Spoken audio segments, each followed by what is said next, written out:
Brunet et Laurent Neumann, bonjour. Bonjour Jean-Jacques. Décidément, Emmanuel Macron fait parler de lui sans cesse. Tiens, j'ai vu qu'il rassemblait 1000 jeunes venus des banlieues pour leur trouver du boulot, contact avec des chefs d'entreprise aujourd'hui à Bercy. C'est un joli coup d'ailleurs, un très joli coup. Il dit, on stigmatise ceux qui échouent, on jalouse ceux qui réussissent. La République reste une aristocratie prétendument égalitaire.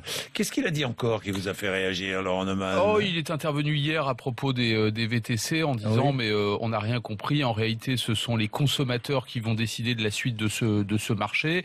Le gouvernement, lui, ne décidera de tout. Il a raison ou pas? C'est le consommateur qui décide ou pas? Eh bien, en fait, je vais faire une réponse de Normand. Il a raison et il a totalement tort. Il a raison de dire que oui, au final, ce sont les consommateurs qui décident. Au final, c'est le progrès qui dicte les changements de marché. Et ça date pas d'hier, ça date de la révolution industrielle. Mais il a totalement tort, à mon avis, quand il dit que le gouvernement ne décide de rien.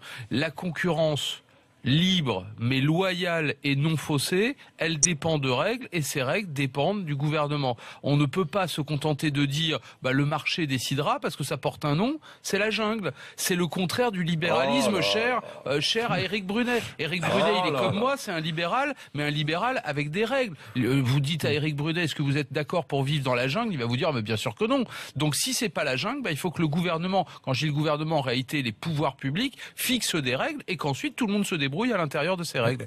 La réalité, c'est qu'avec cette bonne vieille vérité, la liberté c'est la jungle, ça fait des c'est pas ce que je viens de dire. Ça fait des décennies que le pouvoir, de gauche comme de droite, nous maintient sous les teignoirs.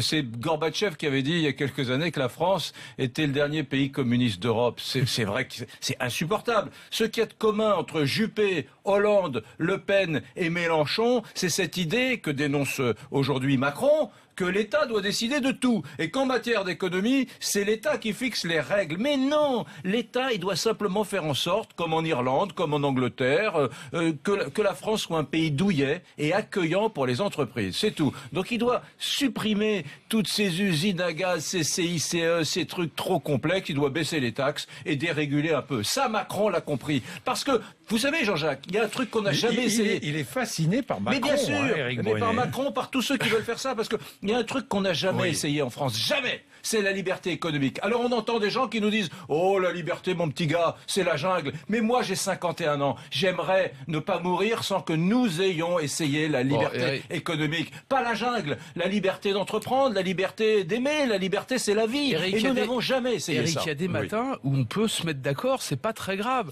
On n'est pas très loin l'un de l'autre. Simplement, ce que dit Macron, c'est pas le gouvernement doit décider un peu. Non, il dit le gouvernement n'a rien à décider du tout dans cette histoire. C'est un peu vrai. C'est un peu vrai. Eh bien, je suppose que comme moi, je le répète, vous n'êtes pas favorable à l'idée que les taxis et les VTC continuent à s'écharper sous nos yeux comme ils le font, avec des règles de concurrence qui ne sont pas claires, qui ne sont pas fixées. Donc le gouvernement, pourquoi prenez-vous des exemples aussi caricaturaux? Parce que c'était le sujet de Macron. Non, mais personne ne veut qu'on s'étrangle. Très bien. Certainement pas les partisans de la liberté. Je vais prendre un autre exemple.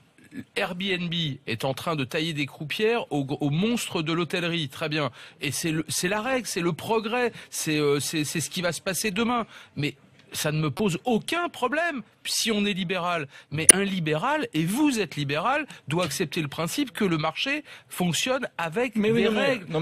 Je demande juste au gouvernement de fixer des règles. Moi, par exemple, il faudrait qu'on m'explique pourquoi les règles fiscales. Mais attendez, mais des règles de concurrence loyale.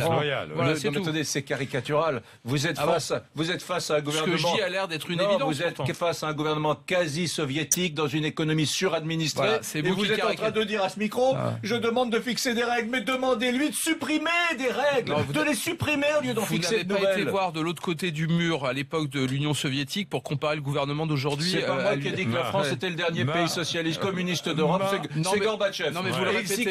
Et il s'y connaît mieux que vous vous. le répétez. 7h57, même s'il n'était pas très populaire dans son pays. C'est vrai. Faut le savoir. Bon, il est 7h, vous le savez. Il est 7h57.